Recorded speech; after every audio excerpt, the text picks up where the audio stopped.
Ronaldinho no fue solo un futbolista, fue el último jugador que parecía no entender que el fútbol era un negocio. Mientras otros entrenaban para ganar, él jugaba para divertirse. Sonreía cuando los demás sufrían presión, sin dejar de sonreír. Ganó el Balón de Oro, fue ovacionado por estadios rivales, hizo cosas que nadie había hecho antes, pero también algo que muchos genios han repetido. Confundió el talento con eternidad, porque mientras el mundo lo veía como un mago, fuera del campo comenzaba otra historia. Noches largas, disciplina ausente y un cuerpo que ya no respondía como antes. Ronaldinho no cayó de golpe, se fue apagando lentamente, hasta convertirse en el ejemplo perfecto de cómo el talento, cuando no tiene límites, también puede destruirse. Ronaldinho Gaúcho fue campeón del mundo con Brasil, Balón de Oro, ídolo del Barcelona, uno de los futbolistas más influyentes de su generación. Pero esta historia no es un resumen de títulos, tampoco es un top de jugadas, ni es un homenaje, porque Ronaldinho representa algo mucho más incómodo, el talento llevado al extremo sin límites claros.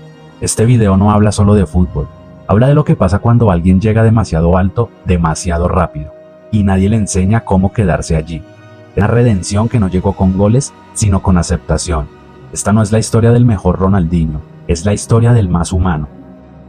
Ronaldinho nació en Porto Alegre, al sur de Brasil, una ciudad donde el fútbol no se enseña, se respira. En su casa no había lujos, pero sí había una pelota. Su padre, João Moreira, era utilero y jugador amateur. El fútbol no era un sueño lejano, era parte del día a día. Pero cuando Ronaldinho tenía apenas 8 años, su padre murió repentinamente de un infarto. Y ahí, el fútbol dejó de ser solo un juego, no como una obligación, sino como un escape emocional. El niño que sonreía jugando era el mismo que había aprendido demasiado pronto a convivir con la pérdida. Desde ese momento, la figura clave en su vida fue su hermano mayor, Roberto de Assis Moreira. Roberto no solo fue su tutor, fue su escudo. Entendió que Ronaldinho no debía ser moldeado, ni corregido, ni domesticado. Mientras otros chicos crecían en academias rígidas, Ronaldinho creció en la calle, en canchas pequeñas, jugando futsal y fútbol de playa. Espacios reducidos, poco tiempo para pensar. Ahí nació su estilo, los pases sin mirar, los regates cortos, la creatividad constante. No porque fueran espectaculares, sino porque eran necesarios para sobrevivir al juego. Ronaldinho aprendió a resolver problemas, no a seguir sistemas. A los 13 años ya humillaba a rivales adultos en torneos juveniles. No entrenaba más que los demás, simplemente jugaba más, y jugaba feliz. Cuando llegó a Gremio, los entrenadores notaron algo extraño. Ronaldinho no parecía competir, parecía disfrutar. No tenía miedo de fallar, no tenía tensión, solo una sonrisa constante y una libertad que desconcertaba incluso a sus propios técnicos.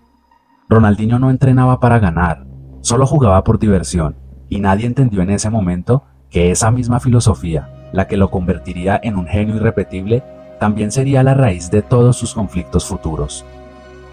La calle no prepara futbolistas profesionales, la calle no perdona errores, pero tampoco enseña a obedecer, y cuando Ronaldinho dio el salto al fútbol organizado, muchos dudaron. Era demasiado libre, demasiado impredecible.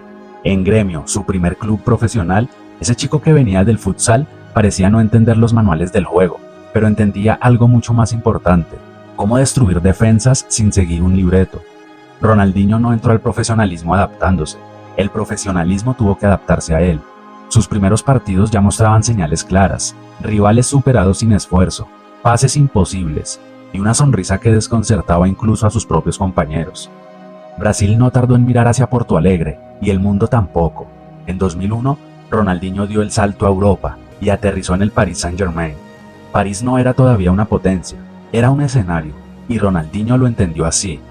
Entre choques con entrenadores y una vida nocturna que ya comenzaba a aparecer, dejó destellos de algo que Europa no veía desde hacía años: improvisación pura. No fue constante, pero fue inolvidable, y eso bastó.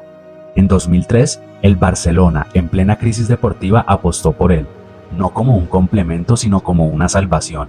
Y ahí ocurrió algo extraordinario.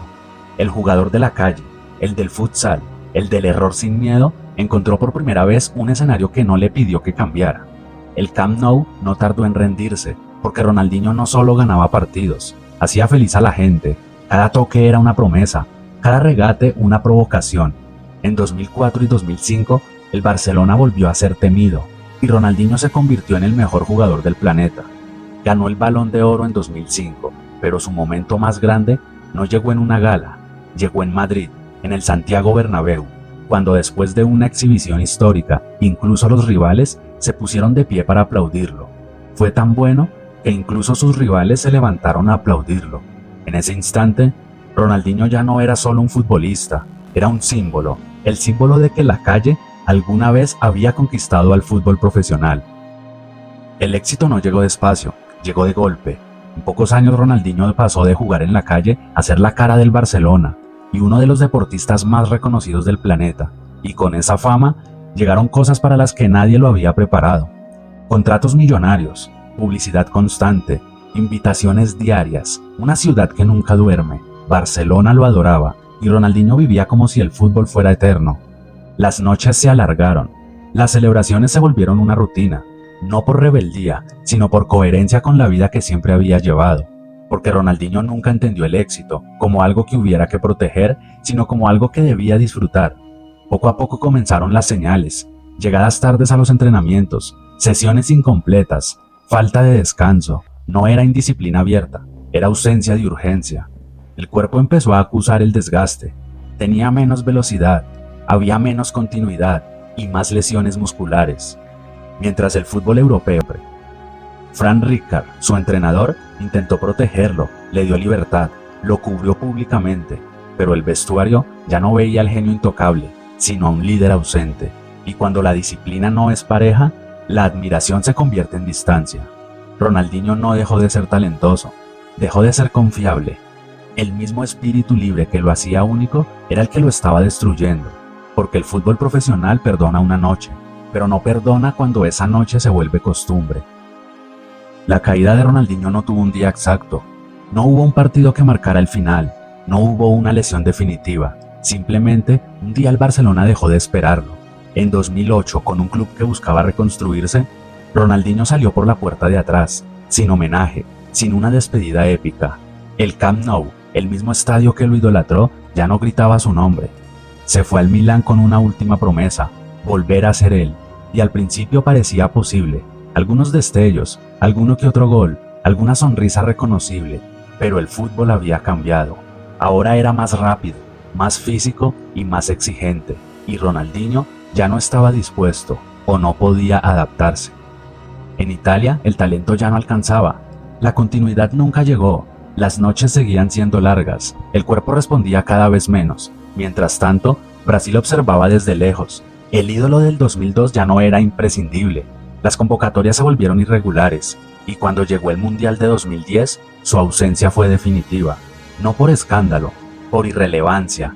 Nadie anunció que Ronaldinho había terminado. Simplemente dejó de ser opción, dejó de ser tema, dejó de ser él. Ronaldinho no cayó de golpe, simplemente dejó de volar. Y lo más doloroso no fue verlo caer, sino notar que el mundo seguía avanzando sin esperarlo. Durante años Ronaldinho desapareció del centro del fútbol, sin que nadie lo notara demasiado. Jugó en Brasil, pasó por México, se convirtió en una figura itinerante, más recuerdo que presente, hasta que en el año 2020 su nombre volvió a aparecer en los titulares del mundo, pero no por una jugada ni por un gol. Ronaldinho fue arrestado en Paraguay al ingresar al país con un pasaporte falso. El documento no era un error administrativo, era ilegal, y esta vez la sonrisa no pudo abrir puertas. El ex Balón de Oro fue detenido junto a su hermano. Fue interrogado y llevado a prisión preventiva. La imagen fue devastadora. El hombre que hizo sonreír al mundo ahora estaba tras las rejas. No estaba en un estadio, ni bajo los reflectores. Estaba en una celda. El fútbol miró en silencio. No hubo marchas, no hubo comunicados urgentes. El ídolo global se había convertido en una noticia incómoda. Con el paso de los días, Ronaldinho fue trasladado a arresto domiciliario en un hotel, donde incluso llegó a jugar fútbol con otros detenidos. Una escena casi absurda, como si su vida se negara a dejar de ser contradictoria. Finalmente, fue liberado tras meses de procesos legales, pero algo ya había cambiado para siempre. No fue la cárcel lo que más lo marcó, fue la indiferencia. El mundo que antes lo protegía ya no estaba allí. Ronaldinho no cayó por maldad, cayó por descuido, por rodearse mal, por no entender que fuera del fútbol el talento no te salva. Y en ese momento, el genio en un hombre enfrentando las consecuencias de su propia historia. La redención de Ronaldinho no llegó con un último gran partido, no llegó con una ovación final. Llegó en silencio después del escándalo, después de la caída pública. Ronaldinho volvió a aparecer, pero distinto, ya no como futbolista, como recuerdo. En entrevistas comenzó a reconocer errores, sin dramatizarlos pero sin negarlos. Admitió que no siempre tomó las mejores decisiones, que confió demasiado, que disfrutó sin medir las consecuencias, y por primera vez no habló como genio, habló como hombre. El fútbol, mientras tanto, había avanzado sin él. Nuevas estrellas, nuevas obsesiones, más métricas y menos magia. Y en ese contexto, Ronaldinho comenzó a ocupar un lugar inesperado. No el del ejemplo perfecto, sino el del símbolo. El símbolo de una época en la que el fútbol todavía se permitía sonreír. Sus videos siguieron circulando, sus jugadas siguieron por cómo hizo sentir a quienes lo vimos jugar. No todos los ídolos necesitan finales perfectos para ser eternos. Algunos quedan grabados no por su disciplina, sino por su libertad. Y en ese lugar, lejos de las estadísticas y cerca de la emoción, Ronaldinho encontró su verdadera redención.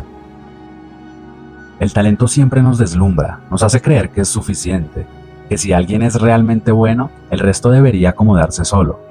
Ronaldinho fue la prueba viviente de que el talento puede abrir todas las puertas, pero también fue la prueba de que no enseña a quedarse. La libertad fue su motor, jugar sin miedo, vivir sin freno, y durante un tiempo, eso lo convirtió en el mejor del mundo. Pero el fútbol moderno, como la vida, no se sostiene solo con magia, exige constancia, equilibrio, responsabilidad, no para apagar el talento, sino para protegerlo. Ronaldinho no fracasó, simplemente eligió una forma distinta de vivir su éxito, pagó el precio y nos dejó una lección incómoda, que el problema no es disfrutar, sino no saber en qué momento parar, que la libertad sin límites puede ser tan peligrosa como la disciplina sin alma. Ronaldinho nos recordó que el talento abre puertas, pero solo la disciplina te permite quedarte. Su apodo Ronaldinho no fue marketing, fue una burla inicial. Le decían Ronaldinho porque era el más pequeño del equipo cuando debutó. El diminutivo no significaba grandeza hasta que él la redefinió. Ronaldinho odiaba el gimnasio. Mientras compañeros levantaban pesas, él evitaba el trabajo físico siempre que podía. Prefería jugar partidos informales o practicar con un balón. Su físico nunca fue producto del entrenamiento moderno. Nunca tuvo un nutricionista fijo durante su mejor etapa. En el Barcelona campeón, no seguía una dieta estricta. Comía lo que quería, algo impensable hoy en día en el fútbol de élite. Ronaldinho dormía de día y vivía de noche, incluso siendo titular indiscutido. Su reloj biológico era completamente caótico. Llegaba a entrenar con pocas horas de sueño, incluso en semanas de partidos clave. Ronaldinho confiaba únicamente en la improvisación. Él decía que pensar demasiado le quitaba la naturalidad. Ricard aceptó conductas que hoy serían una sanción inmediata. Aceptó el que llegara tarde, ausencias a entrenamientos y fiestas nocturnas eran conocidas internamente, pero toleradas mientras su rendimiento compensaba. Su declive fue tan rápido que en 2 años pasó del Balón de Oro a ser suplente. Entre 2005 y 2007, su rendimiento cayó de forma abrupta, algo extremadamente raro en jugadores de su nivel y su edad. Ronaldinho aceptó su caída con una frase brutalmente honesta. En una entrevista tardía dijo: "No me arrepiento, preferí vivir feliz que ser perfecto". Una frase que resume toda su carrera mejor que cualquier estadística. La historia de Ronaldinho no tiene una respuesta correcta. Algunos dirán que desperdició su carrera, que pudo ser aún más grande, que pudo durar más. Otros dirán que vivió exactamente como quiso, que no sacrificó su esencia por encajar en un sistema. Y ahí está la pregunta: ¿crees que Ronaldinho desperdició su carrera o simplemente eligió vivirla a su manera? No olvides que puedes dejar tu comentario. Si te gustan estas historias donde el talento y la humanidad chocan, donde los